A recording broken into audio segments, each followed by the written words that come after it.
बिस्मिल्लाहिर्रहमानिर्रहीम। ज़्यादातर तफरीही मकामात का मतलब सिर्फ दूसरे शख्स का पैसा इस्तेमाल करने की कोशिश करना है।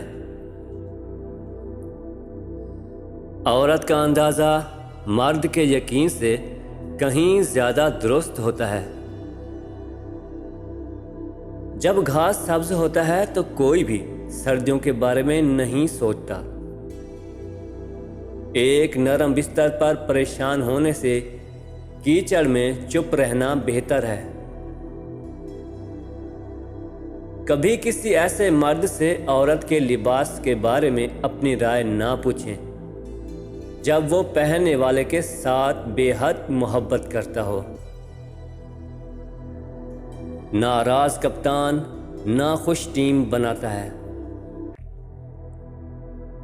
कभी पीछे की तरफ मत देखो वरना आप सीढ़ियों से गिर जाएंगे।